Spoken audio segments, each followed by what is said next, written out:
Hello दोस्तों, एक बार फिर हम आपके सामने पेश हैं अपनी डिप्लोमेट सीरीज़ का 5th वीडियो लेके। इस बार हम लोग डिस्कस करेंगे भारत और नेपाल के रीसेंट बॉर्डर डिस्प्यूट क्यों हुआ, कैसे हुआ और क्यों ये हमारे लिए इम्पॉर्टेंट क्षेत्र है। ठीक है, इसके बारीकियों से हम इसके बारे में थोड़ा सा अध्ययन करने की कोशिश करेंगे और इससे जुड़े कुछ इम्पॉर्टेंट वर्ड्स भी सीखेंगे। चलते हैं अपनी स्क्रीन। दोस्तों आ चुके हैं हम अपनी स्क्रीन पे और आज हम डिस्कस करेंगे भारत नेपाल सीमा विवाद यानी कि the border dispute regarding Bharat और नेपाल के बीच में है। ये काला पानी, लिपुलेख और लिम्पियाधुरा का पूरा सच जानने की कोशिश करेंगे। हिस्ट्री, ट्रीटीज और डिप्लोमेटिक रिलेशन का एग्जैक्ट एनालिसिस करने की कोशिश करेंगे। ठीक है, आज के एपिसोड में क्या है? द कार्टोग्राफिक वॉर, नए मैप्स और बाउंड्री क्लेम्स की शुरुआत कैसे हुई, ट्रीटी ऑफ सुगौली 1816 की हिस्टोरिक ट्रीटी जो इस डिस्प्यूट की जड़ है यानी कि रूट कॉज है। Word power, 10 advanced vocabulary words about border and treaties, इसके बारे में हम जानेंगे। गाइस, ये यूपीएससी, जीडी और इंटरव्यूज के लिए मोस्ट इंपॉर्टेंट टॉपिक है। What is the dispute? Dispute क्या है, विवाद क्या है? डिस्प्यूट मेन रूप से उत्तराखंड के काला पानी, लिपुलेख और लिम्पियाधुरा एरियाज को लेकर है। दोनों देश इन्हें अपना सॉवरेन पार्ट क्लेम करते हैं। द फ्लैश पॉइंट, इंडिया ने धारचूला से लिपुलेख तक कैलाश मानसरोवर यात्रा के लिए एक नई लिंक रोड बनाई। ठीक है, नेपाल का इस पर रिएक्शन हुआ। नेपाल ने इस पर स्ट्रॉन्ग ऑब्जेक्शन जताया और एक नया पॉलिटिकल मैप इशू कर दिया। इसमें ये एरियाज उनकी टेरिटरी में थे। ठीक है, सोवरेनिटी यानी कि संप्रभुता, the authority of a state to govern itself और अनदर स्टेट, अपने देश पर पूरा अधिकार। ठीक है, इसी को संप्रभुता कहते हैं। इस सारे विवाद की जड़ ब्रिटिश ईस्ट इंडिया कंपनी और नेपाल के बीच हुई 1816 की ट्रीटी ऑफ सुगौली है।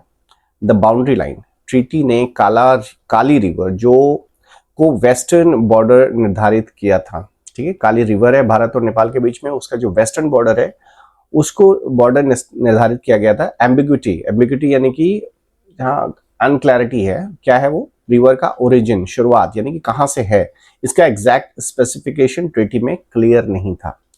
इस मल्टी इंटरप्रिटेशनल गैप का फायदा दोनों साइड्स अपने हिसाब से क्लेम करने में उठाते हैं। यानी कि क्योंकि यह गैप काफी क्लियर नहीं है कि बॉर्डर कहाँ से है, क्योंकि रिवर अपना जो ओरिजिन होता है चेंज भी कर सकती है, कोर्स भी चेंज कर सकती हैं, इसलिए उसमें क्लैरिटी नहीं है। ठीक है, with the passage of time it changes. Now the recent map war, how cartography became a diplomatic weapon. Nepals constitutional amendment, Nepal ने अपने मैप में बदलाव करने के लिए पार्लियामेंट में एक कॉन्स्टिट्यूशनल अमेंडमेंट बिल पास किया। वो बिल ले आए इसके लिए भाई। कार्टोग्राफी एग्रेशन, इंडिया ने इसे यूनिलेटरली एक तरफा बाउंड्री बदलने की कोशिश कहा। नेपाल ने जो किया उसको भारत ने कहा कि भाई एक तरफा आप मैप अपना बदल लोगे और इसे कहोगे कि भाई वो हमारे क्षेत्र में है, ऐसा नहीं चलेगा। डिप्लोमेटिक डेडलॉक, इसके बाद दोनों देशों के बीच हाई लेवल डायलॉग्स पर थोड़ा ब्रेक डाउन हुआ, यानी कि जो बातचीत होती थी वो बातचीत नहीं हुई। A situation typically one involving opposing parties in which no progress can be made। एक डेडलॉक हो गया, गतिरोध हो गया, जिसमें कि कोई प्रोग्रेस नहीं हो पाई कि भाई क्या क्या करना है आगे और कैसे क्या क्लैरिटी है। ठीक है, लिपुलेख की स्ट्रेटेजिक वैल्यू अभी हमारे लिए क्यों इंपॉर्टेंट है, इसके बारे में जानेंगे। इंडिया के लिए लिपुलेख पास सिर्फ एक रोड नहीं है, केवल रोड नहीं है, बल्कि एक बहुत बड़ी स्ट्रेटेजिक वेंटेज पॉइंट है। क्यों? चाइना मॉनिटरिंग, लिपुलेख से चाइना इंडिया के मूवमेंट्स पर कड़ी नजर रख सकता है। ठीक है, इंडिया चाइना के, यानी कि जो चाइना है उसके ऊपर मूवमेंट्स पर हम नजर रख सकते हैं। ट्राई जंक्शन स्टेबिलिटी, यहाँ पर तीनों देशों की सेनाएं, मतलब बॉर्डर है एक तरीके से, नेपाल, इंडिया एंड चाइना। ये रीजन इंडिया, नेपाल, चाइना का ट्राई जंक्शन है। ट्राई जंक्शन यानी कि यहाँ तीनों मिलते हैं, जहाँ सिक्योरिटी कंट्रोल मैंडेटरी है, बहुत जरूरी है ये हमारे लिए। National security can not be compromised for diplomatic convenience, है ना। The two primary disputed regions, अब दो हमारे और नेपाल के बीच में डिस्प्यूटेड रीजन्स हैं, उसके बारे में एक आपको अभी मैंने बताया, काला पानी, लिपुलेख, जो कि उत्तराखंड के वेस्टर्न बॉर्डर पे है। काली रिवर के ओरिजिन पॉइंट के अलग अलग इंटरप्रिटेशंस हैं और यही हमारा विवाद का कारण है। दूसरा है सुस्ता रीजन, बिहार के सदर्न बॉर्डर पे, गंडक रिवर जो कि नारायणी भी बोली जाती है का अपना रास्ता बदल लेना। जैसे मैंने कहा कि रिवर अपना रास्ता चेंज करती है, रिवर कोर्स शिफ्टिंग इसको कहा जाता है, ठीक है। उस टाइम में डिस्प्यूट रिवर का चेंज ऑफ कोर्स की वजह से हुआ है, रास्ता बदलने की वजह से हुआ है। द ड्रैगन्स शैडो इन नेपाल, अब ड्रैगन किसके लिए वर्ड यूज किया गया है, चाइना के लिए यूज हुआ है, ठीक है गाइस। शैडो यानी कि उसकी छाया नेपाल पर, यानी कि डायरेक्टली इनडायरेक्टली चाइना का मतलब वहां पर बहुत ज्यादा असर है, जिसकी वजह से चाइना अपना उल्लू सीधा कर रहा है, ठीक है। मैनी एक्सपर्ट्स बिलीव कि नेपाल की इस एग्रेसिव स्टैंड के पीछे चाइना का जियोपॉलिटिकल पुश हो सकता है, ये हमारा डाउट है। इंफ्रास्ट्रक्चर लोन, चाइना काठमांडू में मैसिव इन्वेस्टमेंट कर रहा है, बेल्ट एंड रोड इनिशिएटिव, ठीक है। स्ट्रेटेजिक लेवरेज, चाइना भारत को उसकी बॉर्डर्स पर इंगेज रखने के लिए नेपाल का उपयोग करता है, चाहता है कि भाई हम लोग अपने बॉर्डर में ही परेशान रहें और तरक्की ना कर पाए, और इस बीच चाइना आगे बढ़ता जाए, है ना। जियोपॉलिटिकल लेवरेज का मतलब हुआ अपनी पावर बदलने के लिए किसी दूसरी कंट्री का इस्तेमाल करना, है ना guys. India and Nepal share unique time tested ties embedded in history. Border issues are sensitive and must be resolved through constructive dialogue, not via artificial cartographic assertions. ये किसने कहा, ministry of external affairs. Hindi में इसका मतलब हुआ भारत और नेपाल के रिश्ते सदियों पुराने हैं, बॉर्डर्स इश्यूज सेंसिटिव होते हैं और इनका हल आमने सामने बातचीत से होना चाहिए, ना कि आर्टिफिशियल मैप्स बनाकर। बिल्कुल, कभी भी डिस्प्यूट होता है तो आपस में बातचीत करने से ही उसका समाधान होता है, ये नहीं कि भाई आप लड़ने लगे आपस में, है ना। इंपॉर्टेंट वर्ड्स, अब कुछ इंपॉर्टेंट वर्ड्स यहाँ पर हैं गाइस, जिसको हम समझने की कोशिश करेंगे। कार्टोग्राफी मैंने कई बार यूज किया है, उसका मतलब होता है मानचित्रकारी, द साइंस और practice of drawing maps, map बनाने की आर्ट, इसको क्या बोलेंगे, कार्टोग्राफी, यानी कि मानचित्रकारी। यूनिलेटरल, एक पक्षीय, एन एक्शन परफॉर्म बाय और अफेक्टिंग ओनली वन पर्सन और ग्रुप विदाउट एग्रीमेंट, जिसमें कोई एग्रीमेंट नहीं है और एक तरफा निर्णय ले लिया गया, ठीक है। ट्राई जंक्शन यानी कि त्रिकोणीय संगम, संगम वो जगह होती है जहां मिलन होता है, ठीक है, जैसे कि गंगा जमुना का संगम हुआ, मिलते हैं। तो ट्राई जंक्शन यानी कि तीनों जो देश हैं, यहाँ पर वर्ड यूज किया गया था हमारे इंडिया, नेपाल एंड चाइना के लिए। तो ट्राई जंक्शन कहाँ है, जहाँ पर डिस्प्यूट है। A point where borders of three countries meet, इसको ट्राई जंक्शन कहते हैं जनरली, बट यहाँ पर हमारा यूज हुआ है इंडिया, नेपाल एंड चाइना के लिए। एम्बिग्यूटी, इसका मतलब हुआ अस्पष्टता, यानी कि जहां क्लैरिटी नहीं है। The quality of being open to और मोर देन वन इंटरप्रिटेशन, जो चीज क्लियर ना हो, भाई कोई उस चीज को पढ़ के कुछ और समझ रहा है, कोई उसी चीज को पढ़ के कोई और अर्थ निकाल रहा है, यानी कि उसमें क्लैरिटी नहीं है, इंटरप्रिटेशन उसकी अलग अलग हो सकती है, एक ही सेंटेंस की, एक ही डेफिनेशन की, ठीक है। असर्शन का मतलब हुआ दावा करना, confident and forceful statement of fact और बिलीफ, कोई चीज आप दावे के साथ कह रहे हो तो हम कहेंगे ये उनका असर्शन है, यानी कि दावा कर रहे हैं, वो असर्ट कर रहे हैं, ठीक है। इंटरप्रिटेशन यानी कि व्याख्या, है ना, उसको समझ के किसी चीज को समझ के उसके अर्थ क्या निकल रहा है, उसका मतलब हुआ interpretation. The action of explaining the meaning of something, ठीक है।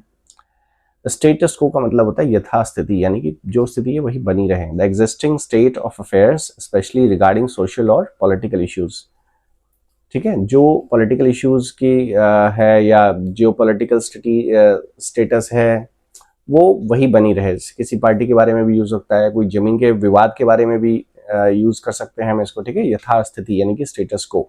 रेटिफिकेशन यानी कि पुष्टि या मंजूरी, the official way to confirm something usually by vote or signing a treaty. अब किसी चीज को कंफर्म करने के लिए हम क्या करेंगे, या तो हम कहते हैं कि भाई कितने लोग इनके साथ हैं, या कितने लोग इस विचार के साथ हैं, कितने लोग हमारे से एग्री नहीं करते हैं, तो वो बाय वोट भी हो सकता है, या फिर हम एक ट्रीटी यानी कि एक एग्रीमेंट कर लेते हैं और उसके द्वारा हम कहते हैं कि भाई ये हमारा एग्रीमेंट है, या मंजूरी हम दे रहे हैं, या पुष्टि कर रहे हैं कि भाई आगे से ऐसा ही होगा, या इस चीज पे हम एग्री हैं, है ना। Use these four sentences for GD and essays. The Treaty of Sugauli left an architectural ambiguity regarding the river's origin. ठीक है, ट्रीटी ऑफ सुगौली ने आर्किटेक्चरल एम्बिग्यूटी यानी कि अस्पष्टता दिखाती है, छोड़ दी है, regarding the reverse origin, river के ओरिजिन के बारे में, है ना। मीनिंग सुगौली ट्रीटी ने रिवर के शुरुआत के पॉइंट को लेकर एक कंफ्यूजन छोड़ा हुआ है। Unilateral cartographic changes cannot override decades of historical agreements, meaning एक तरफा मैप्स बदलने से सदियों पुराने हिस्टोरिकल समझौते नहीं बदले जा सकते, है ना गाइस। बिल्कुल, जो सदियों से चला आ रहा है, जो प्रैक्टिस हम हमेशा करते आ रहे हैं, जो लोग हमारे पूर्वज मान के चल रहे हैं, उनको केवल आप मैप बदलने की नहीं, भाई हम यहाँ से हमारा है, यहाँ से तुम्हारा है, ऐसा नहीं होगा, और वो भी एक तरफा बिना बातचीत के। Diplomatic channel resolution is the only way forward for both sovereign neighbours. Neighbours मतलब नेपाल और इंडिया के बारे में यूज हुआ है। सॉवरेन नेट की अपनी संप्रभुता जो होता है उसको क्या कहते हैं, सोवरेनिटी, ठीक है। तो बातचीत का रास्ता दोनों सॉवरेन नेबर्स के लिए आगे बढ़ने के एकमात्र तरीका है, भाई बातचीत से ही दोनों हम इस रेजोल्यूशन पे पहुंच सकते हैं, इसके रेजोल्यूशन को डिसाइड कर सकते हैं। The open border system reflects the roti beti relationship between the populations. Now आप लोग सभी जानते होंगे कि भारत और नेपाल के बीच बहुत बड़ी क्षेत्र में कोई फेंसिंग नहीं है और ओपन बॉर्डर है, भाई यहाँ से लोग उधर जा सकते हैं और उधर के लोग इधर आ सकते हैं। रोड का जहाँ से है वही वहाँ पर जरूर चेकिंग होगी, लेकिन जहाँ पर खेत है, जहाँ पर गांव है, वहाँ पर कोई फेंसिंग नहीं है और एक ओपन बॉर्डर है, ठीक है। ओपन बॉर्डर दोनों देशों के लोगों के बीच रोटी बेटी के गहरे रिश्ते को दर्शाते हैं। तो यहाँ के लोग वहाँ शादी करते हैं, वहाँ के लोग यहाँ शादी करते हैं, यहाँ के लोग वहाँ खेती करते हैं, जमीन खरीद के, वहाँ के लोग यहाँ खरीद के करते हैं। तो बहुत गहरा रिलेशन है और मैरिज भी है, कल्चरल भी, वो लोग भी हिंदू नेशन है, ठीक है। तो इसके आगे अगर हम चलें तो एक सवाल है मेरे पास, इंडिया नेपाल बॉर्डर डिस्प्यूट का मेन बेस कौन से रिवर है? 3 ऑप्शन है आपके पास, गंडक रिवर, काली रिवर और कोसी रिवर। कौन सा है बताएंगे गाइस? सही आंसर है काली रिवर, ठीक है। ट्रीटी ऑफ सुगौली के मुताबिक काली रिवर को ही बाउंड्री लाइन माना गया था, ठीक है। वे फॉरवर्ड, इंडिया और नेपाल का रिश्ता सिर्फ मैप्स पर नहीं बल्कि उनके कॉमन कल्चर और लोगों के बीच बहुत गहरे इमोशंस पर टिका हुआ है। बॉर्डर डिस्प्यूट्स को बस लीगल डॉक्यूमेंट से नहीं, ट्रस्ट से सॉल्व किया जा सकता है। हम भी उम्मीद करते हैं कि भारत और नेपाल आपस में बातचीत के जरिए इस चीज़ को सुलझा लेंगे और जल्दी आपके सामने हम पेश होंगे एक नई वीडियो लेके। Thank you, like and subscribe guys.